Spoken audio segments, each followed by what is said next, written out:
Hi, my name is Justin Muhammad. I am 17 years old and I will be attending Boston University in this fall. I will be going into the College of Engineering there and I will be studying either civil engineering or mechanical engineering. I'm not sure yet, so we'll just see where that leads me. Um, I really hope I do like a bunch of co-ops and like just go around the world, maybe even like, I don't know, intern like some like crazy giant business. And I'm so excited. Anyways, I have a older sister named Jackie who lives in Pawtucket, Rhode Island, and I have a younger sister named Jetty who lives here in beautiful Wichita Falls. Anyways, I was born in Lima, Peru, and I love it there. I absolutely love like the food and like the atmosphere and just like the family aspect and whatnot. And like they say like yeah, like Wichita Falls is my home, but like Peru is where my heart is at and all that. Anyways, I think that everyone has like this like one really really weird quirk about them. And I think for me that my quirk would be like movies because I absolutely love movies. Like you say the word movie and I would just like, what? Movie? You said movie? And it's like I'm one of those people who like I know I'm very knowledgeable about movies. Like you just honestly, you could probably like talk to me about like some Japanese director from the 40s and I know who you're talking about. Or you could talk to me about some like cult classic like Rubber or like I don't know, The Duff, whatever. Um, and I'd still know what you're talking about. Anyways, yeah, that's basically my opinion. I just love movies and like rap music. I don't know, is that relevant in this video? That might not be relevant in this video. Okay, where was I at? Oh yeah, Charles Bukowski. Okay, so I decided to write about an almost made up poem. And I know that sounds like a really, really weird title, and you're like, what? Almost made up? What does that even mean? Well, I'll tell you what it means. It means that the feeling in this poem is true and it's raw and it's there, but the situation is not necessarily what happened. Okay. When you hear it, you're gonna be pretty surprised, I'd say, because like okay, I'm one of those people who I loved like twist endings. Twist endings are my life, and they're just like oh, they're so good. And that's basically why I picked this poem because like Charles Bukowski grew up with an abusive father and an alcoholic mother, and bullied extremely throughout his childhood for the scars he had because of acne.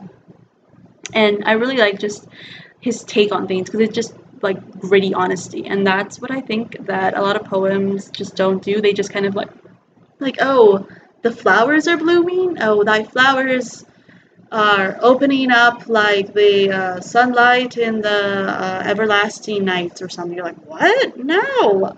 So I really liked Bukowski basically said, yeah, life sucks. It's fine. Move on with your life. Yeah. Basically why I chose Velma, it wasn't like flowery and it wasn't like cutesy at all. It was just blatant.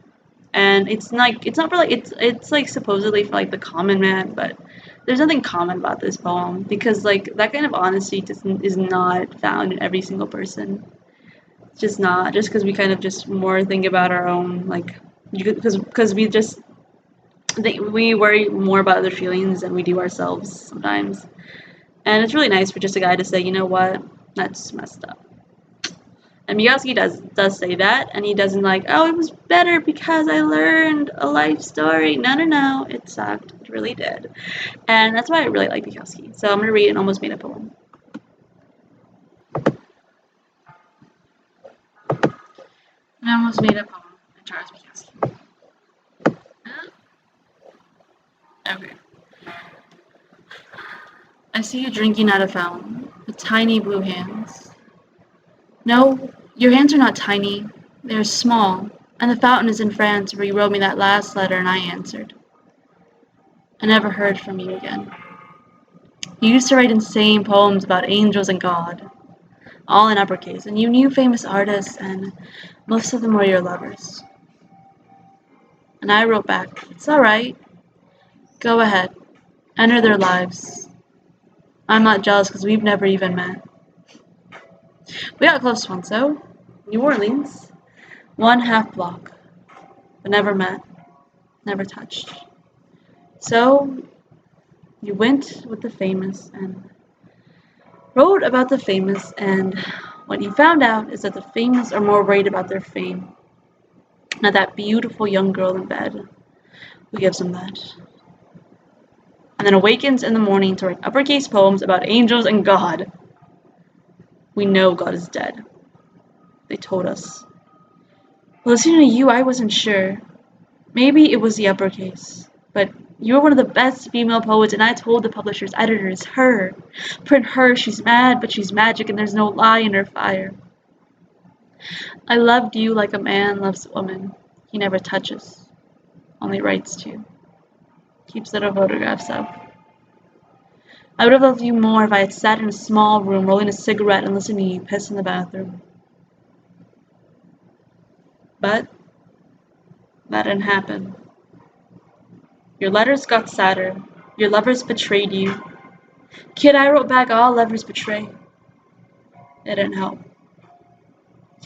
You said you had a crying bench, and it was by a bridge, and the bridge was over a river, and you sat on that crying bench every night and wept for the lovers who had hurt and forgotten you. I wrote back, but never heard again. A friend wrote me of your suicide 3 or 4 months after it happened. If I had met you, I would have probably been unfair to you, or you to me. It was best like this.